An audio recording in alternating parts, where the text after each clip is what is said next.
In this video tutorial, the if-else-if statement will be explained. Such a statement is used to establish three or more paths or selections in a C++ program.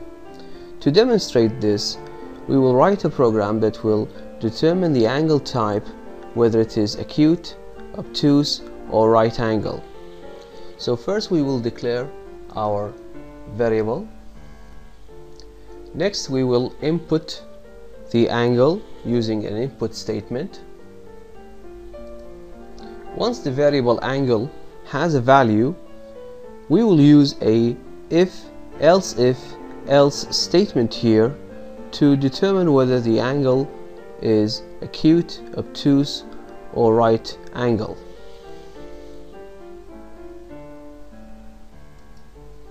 This is the structure of a if-else-if-else statement.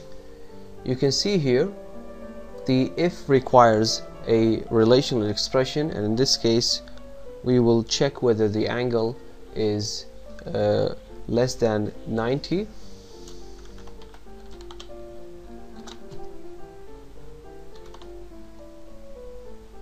And if so, if this condition is true, then we will output the message that the angle is acute. On the other hand, if the angle is greater than 90, then the angle is considered obtuse, and here for the else if statement the expression would be angle greater than 90.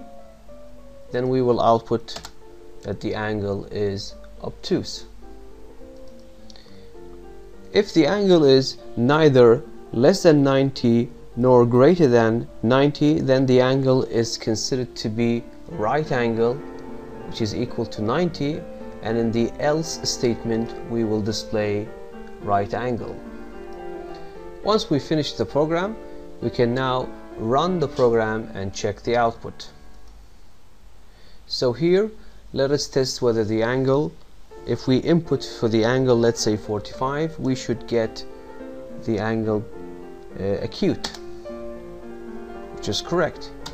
Now we have to rerun and give an angle which is greater than 90, let's say 120, and we get the angle 120 is obtuse. And final test, if the angle is exactly 90 degrees, angle 90 is right angle. We can also add here at the end of the program a simple if statement giving the user an option whether to continue or to exit the program. So if the user selects yes to continue, the program will go back and ask for another angle. Otherwise, if the user selects no, the program exits and stops. So here we will use a simple if statement, and for this if statement we require the declaration of a character variable that will store the value of either y for yes or n for no.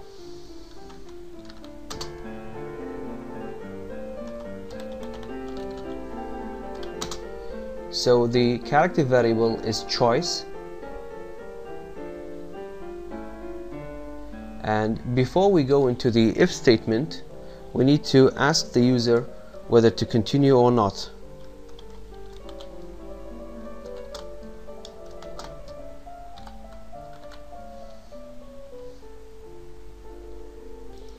So in this input statement, the user is asked to enter a character either yes or no, which will be stored into the character variable choice. And here, using a simple if statement, we will check whether choice is y or n. So if choice is equal to y, if this is true, then we will use here a go-to statement to jump to the beginning of the program, so that the user is asked to enter another angle. So let's say go to next, and here next will be the label where we will jump to, so it should be here, and do not forget to put colon so that the compiler knows that this is a label and not an identifier. Okay, so once again, if the choice is yes, then the program goes to next, which is the beginning of the program. Otherwise, if it is no, then in this case the if statement is ignored and the program stops. Now we can test the program and see the output. So for example, if we enter any angle, let's say 55, angle 55 execute. Now we have the input continue, yes or no. Let's say we want to continue, and we will input another angle, let's say 130 degrees.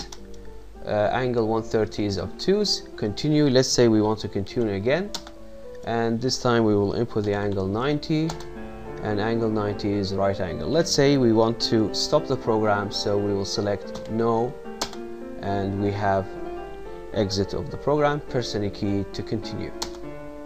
This concludes this tutorial.